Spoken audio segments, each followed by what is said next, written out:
Welcome to your essential business briefing. I'm Stephen Carroll. Coming up, the only EU economy to grow in 2020. So how did Ireland do it? We'll speak to the government agency helping Irish companies expand abroad about Brexit and the ongoing challenges of the pandemic. It's the new way for companies to launch on the stock markets. We'll explain what a SPAC is and why more firms are using it. And are the days of the car dealership numbered as more buyers are shopping virtually for their new wheels? Now, it's been a year since most European countries went into their first coronavirus lockdown. Despite seeing some of the longest and most severe restrictions, Ireland was the only European Union member country to see economic growth in 2020. Across the EU, countries saw an average slump in GDP of 6.3% last year. But the Irish economy grew by 3%. The European Commission says that was driven by increased exports of medical equipment, pharmaceuticals and computer services. Enterprise Ireland is the government agency that helps Irish firms to grow their businesses internationally. Patrick Torrekens is the head of their operations here in France. He joins me now. Patrick, thanks for being with us. When we look at economic growth for last year, Ireland was the exception in Europe. What's that down to? Is it all those multinational companies that are based in Ireland? Well, I think, Stephen, the multinationals played a significant role in this growth, but I wouldn't underestimate the impact of the indigenous Irish businesses either. The beauty about the Irish economic system is that there is really a cross-fertilization between the two sectors. The growth was primarily delivered in the pharmaceutical and the medical devices sectors. And we know there are some really important multinationals in that sector based in Ireland. But there are also great examples of Irish companies who've really contributed significantly, particularly in the context of COVID. For instance, the most used tracing app is actually an Irish development by Nearform, or there are some really great medical devices used in the COVID battle that are actually produced by Irish companies. So Ireland is actually globally one of the most important exporters of COVID-related products in the world. So I think it shows that this is not only down to the multinationals, but also to strong indigenous Irish companies. So what's been the experience of the past year for those Irish companies that you work with that are looking at expanding internationally? How have they weathered the pandemic? Well, actually, we've worked with our companies around three pillars, really. It was all about stabilizing, resetting, and recovering. And what we mean by stabilizing is really taking the hit of what COVID meant for those businesses. It was really looking at their operations, primarily in Ireland, and really stabilizing the situation, making sure that their employees were safe and that they put their organization in place so that they could operate in this new world.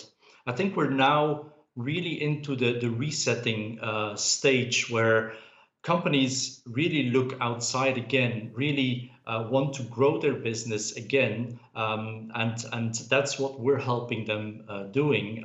We see increased activity today in international markets from our client companies.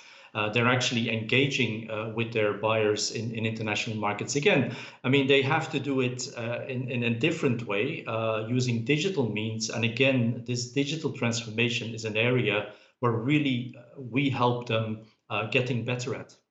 So what are you advising your clients now then? Is this a good time to be expanding into international markets? I know that obviously you're the head here in France. So is it a good time to be expanding into France despite all the restrictions that are still in place? Well, it really depends on the sectors.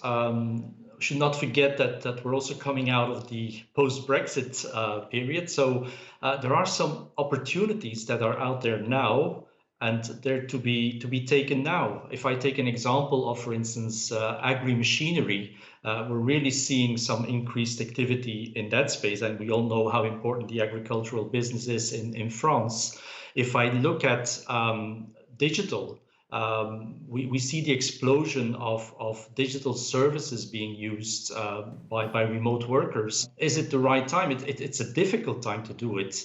but the opportunity is out there, and we advise our clients to go after those opportunities. You mentioned Brexit there. Has that meant you've had a lot more clients interested in France or other European markets rather than the UK?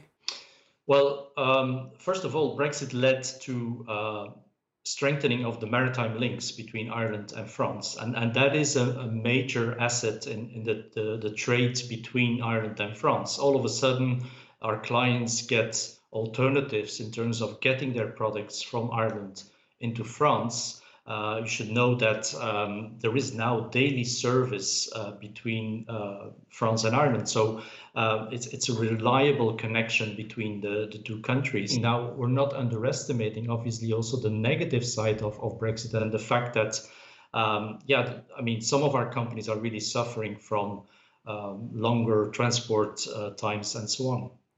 Now, Enterprise Ireland has been involved in a lot of the supports for businesses around Brexit, providing money, for example, for companies to be able to deal with new customs declarations. Are those supports going to remain in place for a long time, do you think?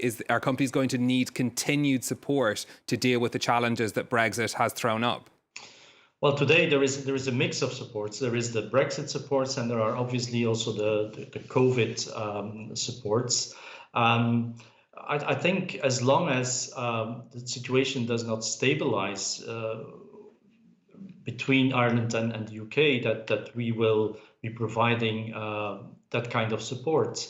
But we're also helping our clients to diversify. What we're telling our clients is that probably the best answer to Brexit is to diversify your exports into other international markets. And we're clearly seeing this happening. The UK is still a very important export market for our clients. It's still growing. It's actually growing by 2%. But the exports to the Eurozone are actually growing by 15%. So you see there is clearly a shift happening in the export pattern for indigenous Irish companies. And that's the kind of support that I think is as important, if not more important, than the financial support that we're offering. Okay, Patrick Torrekens from Enterprise Ireland, thank you very much for speaking to us. Now, a year ago, stock markets were plunging as the impact of the coronavirus became apparent, but they've since recovered to repeatedly hit record highs. Companies have been rushing to go public too. According to FactSet, the number of firms launching on the markets in the United States more than doubled in 2020. Half of those, almost 250, did so via an increasingly popular method called a SPAC. Kate Moody's here with more on this. Kate, what is a SPAC? Well, Stephen, it stands for Special Purpose Acquisition Company. It's basically a shell company, which doesn't in itself do or make anything, but aims to raise money from investors in order to buy another business. It all starts with a sponsor, usually someone in the finance industry with a lot of money and connections, who puts a certain sum as a down payment into the SPAC. That's then listed on the stock market to raise more money from investors. Once it has the money, the SPAC has 2 years to find a private company it wants to buy, often a tech startup that's looking for financial backing. Shareholders can vote to acquire the business, and the merged company then can trade as a publicly listed company. If it's successful, it can make a lot of money for investors and, of course, the sponsor who started the whole process. So how prevalent is this practice and why are people doing it? Well, SPACs have really taken off in the last year or so. In 2020, they outnumbered traditional IPOs.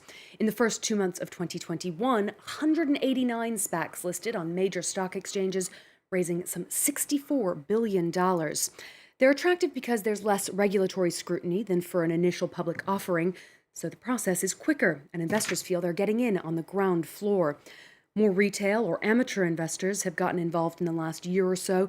We've actually seen a boom in their overall stock market participation during the pandemic, and they now account for around 40% of SPAC trading. So what are the downsides? Well, the fact that there is less oversight is certainly one. Investors don't necessarily know what they're buying into. The acquisition could wind up being an electric car maker, a pharmaceutical company, or even a sports betting platform. They're basically choosing to invest with a sponsor that they trust. Recent market volatility and the growing competition in the SPAC market have led some shell companies to settle for acquisitions that wouldn't usually be desirable. As with any market investment, SPACs offer both potentially huge rewards and risks. Okay, Kate Moody, thank you for explaining that. Now, the process of buying a car is changing gear. Instead of heading to dealerships for a test drive, more buyers are making their purchases online. It's a trend that's been accelerated by the pandemic. One recent study forecast that a third of dealerships could close within the next decade. Catherine Kadir-Clifford has more. Lying in wait in this empty parking lot in the Parisian suburbs, dozens of vehicles lined up and waiting to be test-driven. 5 years ago, buyers would visit this dealership an average of 8 times, while they now only come once or twice. On a du trafic en moins, ça c'est sûr. Par contre, il est paradoxalement plus qualitatif. C'est-à-dire qu'on a des gens qui sont plus sûrs de leur choix, mieux renseignés. For this customer, the purchase of a car can't be entirely virtual. On peut voir les véhicules vraiment devant moi. Je veux toucher, je veux conduire, tout ça. But the pandemic continues to affect dealerships. The first wave of lockdowns put a sudden brake on sales, and digital transactions were life-saving for many dealers. Major brands are now preparing the next step, complete digitalization and virtual visits. According to this executive, 1 customer in 3 now says they're prepared to buy a car online. On est à 10% avant la pandémie, donc vraiment multiplié par 3 aujourd'hui. Et donc le fait de mettre en place une plateforme transactionnelle online, oui, ça fait partie de l'évolution naturelle, vraisemblablement de la distribution automobile. So does the recent industry upheaval pose a real threat to dealerships? While one industry study suggests some 30% could now disappear by 2030, not all experts agree. La concession n'est pas appelée à disparaître. Il y a le contact quand même avec ce véhicule qui vaut souvent plus de 20 000 €. C'est un achat qui est loin d'être anodin pour les ménages français.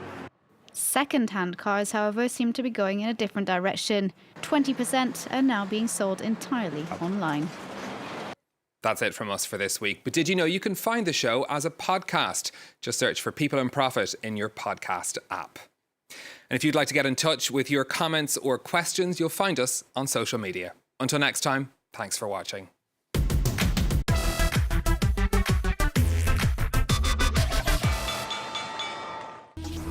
In 2011, France 24 followed Big Sam and his men fighting Colonel Gaddafi's forces in the streets of Tripoli. Once Martyrs Square had fell, we knew that the end of Gaddafi was close. 10 years on, our reporters caught up with Sam, now known as Hussam Najer, as well as supporters of General Haftar, the warlord who's been fighting the UN-recognized government. Gaddafi may now be just a memory, but Libya remains deeply divided. Revisited, presented by Stuart Norval on France 24 and France24.com.